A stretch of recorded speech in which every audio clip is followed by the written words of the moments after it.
नमस्कार, मैं डॉक्टर शैलेंद्र कुमार सिंह, राजकीय महाविद्यालय भतरोजखंड अल्मोड़ा। आज का हमारा मुख्य विषय है व्यष्टि अर्थशास्त्र के अंतर्गत परिवर्तनशील अनुपात का नियम, वेरिएबल प्रोपोर्शनेट लॉ। ये वास्तव में उत्पादन के नियम के अंतर्गत इसका अध्ययन किया जाता है। ये अल्पकालीन फलन की मान्यता पर आधारित सिद्धांत है। इसके अंतर्गत जब हम अन्य साधनों को या अन्य आगतों को स्थिर रखते हुए एक आगत को बढ़ाते हैं तो हमें उत्पादन में भी वृद्धि दिखाई पड़ती है, लेकिन वो विभिन्न नियमों के अंतर्गत। अर्थात प्रारंभ में जब हम परिवर्तनशील साधन को बढ़ाते हैं जबकि अन्य साधन को स्थिर रखते हैं तो उत्पादन बढ़ती दर से प्राप्त होता है। जब हम परिवर्तनशील आगत की मात्रा को और अधिक बढ़ाते हैं तो उसके परिणाम स्वरूप हमें जो निर्गत प्राप्त होता है वो स्थिर मात्रा में प्राप्त होता है। यानी जिस अनुपात में हमने साधनों को बढ़ाया है, इनपुट्स को बढ़ाए हैं, उसी रेशियो में आउटपुट्स भी बढ़ते हैं। लेकिन जब हम पुनः परिवर्तनशील साधन वेरिएबल फैक्टर्स को बढ़ाते हैं तो उसके परिणाम स्वरूप हमें जो निर्गत प्राप्त होता वो घटती दर से प्राप्त होता। इस प्रकार हमें ये परिवर्तनशील अनुपात का नियम तीन सिद्धांत की व्याख्या करता है। प्रथम, वृद्धिमान परिवर्तनशील अनुपात का नियम, increasing variable proportionate law.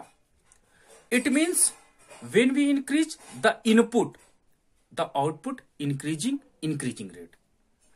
When we increase the input, then the output also increase with the proportionate rate. When we increase the input, then the output increase with decline rate. It means कि इसके अंतर्गत तीन नियम हमको दिखाई पड़ते हैं। आइए हम सारणी के माध्यम से और अधिक स्पष्ट करते हैं। वेरिएबल प्रोपोर्शनेट लॉ के अंतर्गत हम देखते हैं कि तीन नियम काम करते हैं। 3 laws वर्किंग। फर्स्ट है increasing return to scale. It means suppose that output is the function of input that is capital and labour. मान के चलते हैं कि जो हमारा निर्गत है Q, उत्पादन Q है, वो फलन है पूंजी का और श्रम का। हमने कहा कि अल्पकाल की कंडीशन है, this is the situation of the short run. तो इसका तात्पर्य है कि अल्पकाल में हमने पूंजी की मात्रा को स्थिर कर दिया।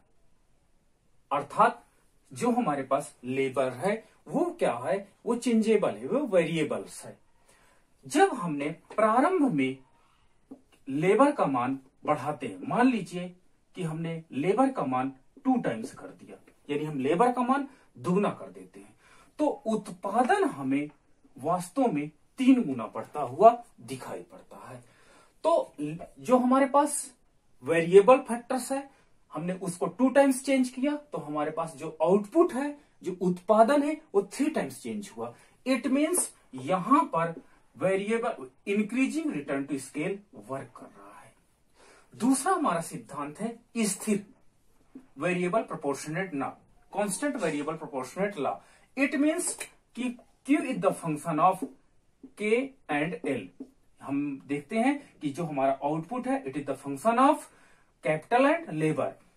तो जब हमने कैपिटल को कांस्टेंट कर दिया और लेबर को इंक्रीज करते हैं तो Q is the function of 2L, then the output also increases the same times. यानी जिस अनुपात से हमने श्रम को बढ़ाया उसी अनुपात से यदि उत्पादन बढ़े तो हम कहेंगे कि वास्तव में ये हमारे लिए स्थिर परिवर्तनशील अनुपात का नियम कार्य कर रहा है। थर्ड लॉ है decline variable proportionate law. It means Q is the function of L। हम देखते हैं कि उत्पादन श्रम का फलन है, हमने K को स्थिर कर लिया अर्थात पूंजी स्थिर है, इसलिए हमने यहां पर नहीं शो किया। अगर आप चाहो तो शो कर सकते हैं, यहां पे K के ऊपर हमने डैश कर दिया। इट मीन्स कि जो हमारा पूंजी है वो स्थिर है, अतः श्रम को हम बढ़ा करके उत्पादन बढ़ा सकते हैं। तो हमने जब लेबर को बढ़ाते हैं, 2 टाइम्स लेबर बढ़ाते हैं, तो उससे आउटपुट जो है वो कम से कम 2 टाइम्स बढ़ना चाहिए, लेकिन हमने देखा कि वो 1.5 गुना ही बढ़ रहा है। इट मीन्स ये क्या होता है, जिस रेशियो में हमने इनपुट्स बढ़ाया उस रेशियो से कम रेशियो में आउटपुट बढ़ रहा है। तो यहां पर हम देखते हैं कि डिक्लाइन वेरिएबल प्रोपोर्शनेट लॉ काम कर रहा है। तो इस प्रकार प्रोडक्शन लॉ के अंतर्गत, शॉर्ट रन प्रोडक्शन फंक्शन के अंतर्गत हम ये देखते हैं कि when we increase the number of the inputs, पहले तो हम देखते हैं कि वृद्धिमान के अंतर्गत जिस रेशियो में हम आउटपुट इनपुट बढ़ाते हैं उस रेशियो से अधिक रेशियो में हमारा आउटपुट बढ़ता है। कांस्टेंट के अंतर्गत हम देखते हैं कि जिस रेशियो में हमने इनपुट बढ़ाया उसी रेशियो में हमारा आउटपुट भी बढ़ता है, the ratio is the same.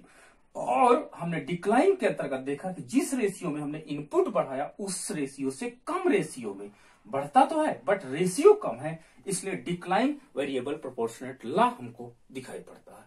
आइए हम इसे टेबल से और अधिक स्पष्ट करते हैं।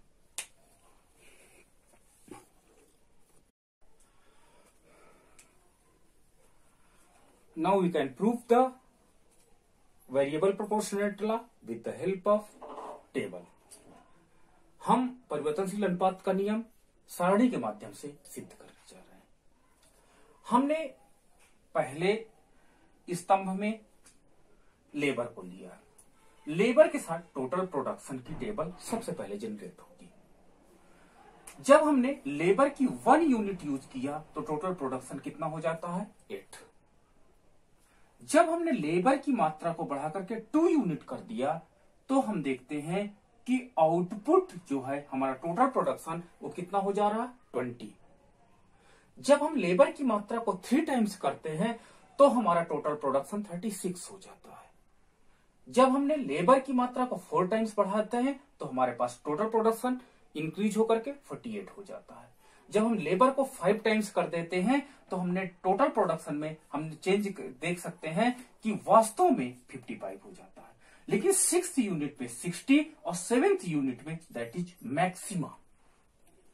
अब देखिए कि टोटल प्रोडक्शन यहां पर मैक्सिमम हो जाता है, अर्थात एक प्रोड्यूसर को चाहिए कि वो 7th यूनिट तक ही अपनी फर्म में लेबर को इंप्रूव करे, इंक्रीज करे, ताकि टोटल प्रोडक्शन मैक्सिमम हो। लेकिन जैसे ही वो 8 यूनिट लेबर लगाता है तो उसका टोटल प्रोडक्शन डिक्लाइन हो जाता है। तो टोटल प्रोडक्शन हमारे पास एक टेबल जनरेट हुई with the help of labour, ये हमारे पास टेबल जनरेट हुई। अब इसके बेसिस पे हम 2 टेबल जनरेट करते हैं, that is AP and that is MP, marginal production and average production. Average production का फार्मूला हम जानते हैं क्या, कि टोटल प्रोडक्शन को नंबर ऑफ लेबर से डिवाइड कर दीजिए। 8 नंबर ऑफ लेबर 1 है तो 8 ही होगा। लेकिन यहां पर देखिए टोटल प्रोडक्शन कितना हो जाता है, 20 हमने 2 से डिवाइड किया 10, 36 3 से डिवाइड किए 12, 48 4 से डिवाइड किए 12, 55 5 से डिवाइड किए 11, 60 को 6 से डिवाइड किए 10, 60 को 7 से डिवाइड किए 8.6 और 56 को 8 से डिवाइड करने पे हमें 7। Thus we can get the average production column. तो हमारे पास ये एक कॉलम मिल जाता है। अब हम देखते हैं मार्जिनल प्रोडक्शन। मार्जिनल प्रोडक्शन पाने के लिए टोटल प्रोडक्शन में से उसकी पहले की इकाई से माइनस करना होता है, यानी additional change in the labour. Additional labour को जब हम लगाते हैं तो उससे टोटल प्रोडक्शन में कितना चेंज हुआ, ये डिफिनीशन है मार्जिनल प्रोडक्शन की। तो यहां पर 1 यूनिट लेबर है तो टोटल प्रोडक्शन कितना है, 8 है। जब हमने एडिशनल एक लेबर को और बढ़ाते हैं तो टोटल प्रोडक्शन कितना हो जाता है, 20। तो एडिशनल यानी 1 लेबर बढ़ाने से कितना इंप्रूव हुआ, 12 का। ये देखिए 12 मार्जिनल प्रोडक्शन। फिर हमने एडिशनल लेबर लगाया तो कितना टोटल प्रोडक्शन इंप्रूव हुआ, 36। तो यहां पर 36 को 20 माइनस कर देते हैं तो 16। फिर एडिशनल लगाते चले जाते हैं तो टोटल प्रोडक्शन हमारा इंक्रीज होता जाता है, इसलिए मार्जिनल प्रोडक्शन भी देखिए कि उसी तरह इंप्रूव होता चला जाता है। लेकिन हम ये देखते हैं कि यहां पर एडिशनल लेबर लगाने से टोटल प्रोडक्शन में चेंज नहीं हुआ, इसलिए मार्जिनल प्रोडक्शन क्या हो जाता है, 0 हो जाता है। अब हम यहां पर एक सिद्धांत देखते हैं। यहां पर ये देखते हैं कि यहां पर ये हमारे जैसे जैसे लेबर बढ़ाते जाते हैं यहां पर टोटल प्रोडक्शन इंक्रीज करता जाता है। टोटल प्रोडक्शन हमारा इंक्रीज करता है। आप ये देखिए, टोटल प्रोडक्शन इंप्रूव करता चला जाता है। यहां पर आप देखिए, यहां से आप यहां तक देखिए, total production going on maxima हो जाता है। टोटल प्रोडक्शन यहां पर मैक्सिमा हो जाता है और यहां पर टोटल प्रोडक्शन क्या होने लगता है, डिक्लाइन होने लगता है। अब हम एवरेज प्रोडक्शन और मार्जिनल प्रोडक्शन का नेचर चेक कर लेते हैं। यहां से आप देखिए, यहां तक एवरेज प्रोडक्शन आपका क्या हो रहा है, इंक्रीज कर रहा है, इंक्रीज कर रहा है। यहां से एवरेज प्रोडक्शन क्या हो जा रहा है, मैक्सिमा हो जा रहा है। और यहां से आप देखिए कि एवरेज प्रोडक्शन गोइंग ऑन या डिक्लाइन होता चला जा रहा है। तो ये नेचर हमको एवरेज प्रोडक्शन में दिखाई पड़ रहा है। अब मार्जिनल प्रोडक्शन का हम नेचर स्टडी करते हैं। मार्जिनल प्रोडक्शन देखिए रैपिडली इंक्रीज कर रहा है, इंक्रीज विथ इंक्रीजिंग रेट। यहां पर देखिए मार्जिनल प्रोडक्शन, सीमांत उत्पादन तेजी से बढ़ रहा है। तो marginal production increase with increasing rate, increases. यहां आप देखिए, यहां से यहां तक इंक्रीज वो डिक्लाइन कर रहा है। आपका मार्जिनल प्रोडक्शन डिक्लाइन कर रहा है। यहां पर मार्जिनल प्रोडक्शन क्या हो जा रहा है, जीरो हो जा रहा है। और यहां पर आप देखिए कि मार्जिनल प्रोडक्शन आपका -4 में कन्वर्ट हो रहा है, अर्थात मार्जिनल प्रोडक्शन क्या हो रहा है, निगेटिव हो रहा है। तो हमारे पास ये रिलेशनशिप देखने को मिलता है कि जब हम नंबर ऑफ लेबर या नंबर ऑफ श्रमिक्स बढ़ाते हैं तो उसके परिणाम स्वरूप टोटल प्रोडक्शन बढ़ता है, उसके साथ एवरेज प्रोडक्शन भी बढ़ता है और मार्जिनल प्रोडक्शन भी बढ़ता है। बट एवरेज प्रोडक्शन की अपेक्षा मार्जिनल प्रोडक्शन रैपिडली इंक्रीज करता है, तेजी से बढ़ता है। अभी देखिए एवरेज प्रोडक्शन बढ़ना जारी रख रहा है, जबकि मार्जिनल प्रोडक्शन मैक्सिमा हो जा रहा है और उसके बाद डिक्लाइन होना चालू हो जाता है। देखिए एवरेज प्रोडक्शन अभी मैक्सिमा हुआ है, जबकि ये डिक्लाइन इसमें चालू हो गया और एवरेज टोटल प्रोडक्शन अभी भी बढ़ता जा रहा है। आप देखिए कि जहां पर 7th यूनिट पे टोटल प्रोडक्शन मैक्सिमा हो जाता है, वहां पर मार्जिनल प्रोडक्शन जीरो हो जाता है। 8 नंबर ऑफ लेबर पे टोटल प्रोडक्शन पॉजिटिव है बट डिक्लाइन कर रहा है, एवरेज प्रोडक्शन डिक्लाइन कर रहा है बट पॉजिटिव है। बट यहां पे मार्जिनल प्रोडक्शन में हम देख सकते हैं कि marginal production going on negative है। आइए हम इसे रेखा चित्र के माध्यम से और अधिक स्पष्ट करते हैं।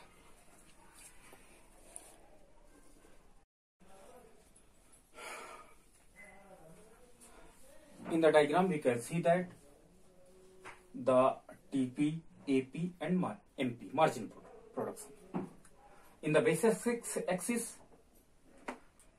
श्रम है और आपका परपेंडिकुलर में प्रोडक्शन को लिया गया। हम रेखा चित्र में ये देख सकते हैं कि जैसे जैसे लेबर बढ़ाया जाता है, टोटल प्रोडक्शन इंक्रीज करता है, एवरेज प्रोडक्शन इंक्रीज करता है, मार्जिनल प्रोडक्शन इंक्रीज करता है।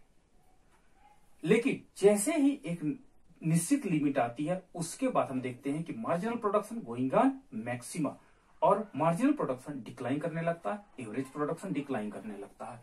लेकिन टोटल प्रोडक्शन क्या करता है, इंक्रीज करता है विद डिक्लाइन रेट से।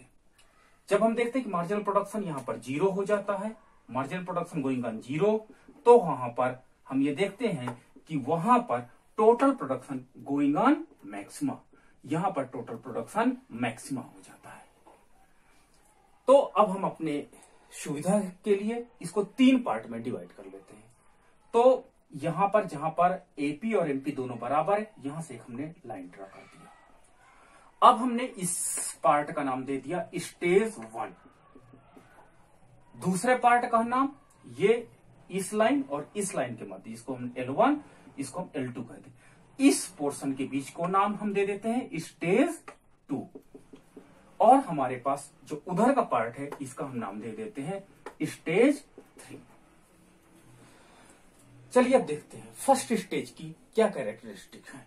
फर्स्ट स्टेज में हम देखते हैं कि टोटल प्रोडक्शन टीपी इंक्रीज कर रहा है with increasing rate, increase with increasing rate. With increasing rate. MP and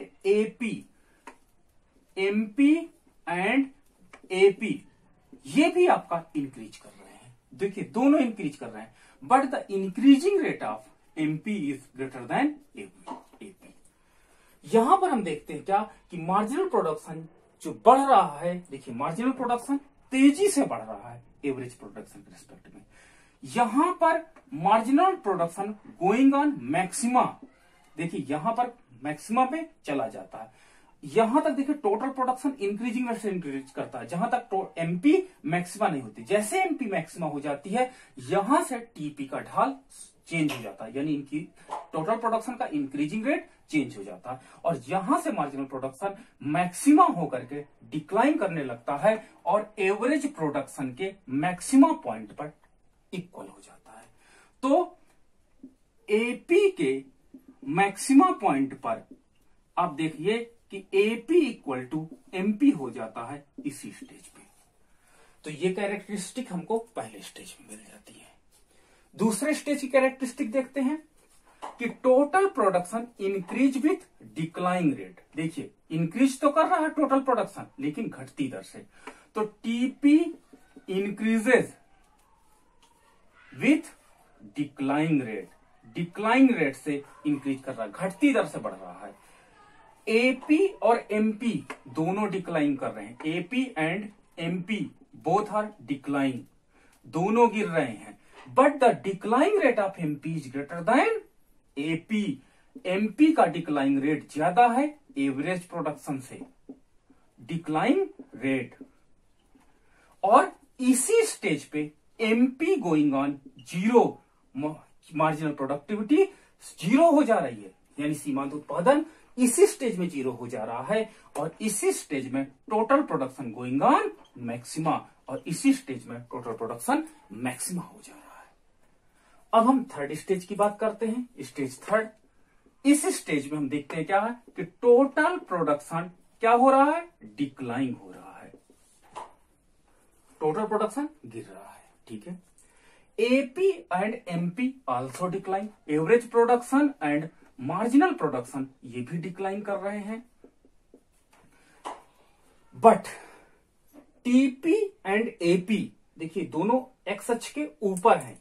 तो टीपी एंड एमपी क्या है, डिक्लाइन बट पॉजिटिव है, जबकि एमपी क्या हो जा रही है, नहीं एपी, जबकि एमपी मार्जिनल प्रोडक्टिविटी क्या है, डिक्लाइन एंड निगेटिव, घट रही है एंड निगेटिव है। इस तरह हमने वेरिएबल प्रोपोर्शनेट लॉ के तीनों नियम देखे। इसके अंतर्गत हमने टोटल प्रोडक्शन के बिहाफ पे हमने एवरेज प्रोडक्शन और मार्जिनल प्रोडक्शन को भी डिस्कस किए, उनका नेचर कैसा होता है, और हमने डायग्राम के माध्यम से 3 स्टेज पे जो हमारे पास वेरिएबल प्रोपोर्शनेट लॉ में दिखाई पड़ता है वो हमने डिस्कस किया विद द कैरेक्टरिस्टिक। धन्यवाद।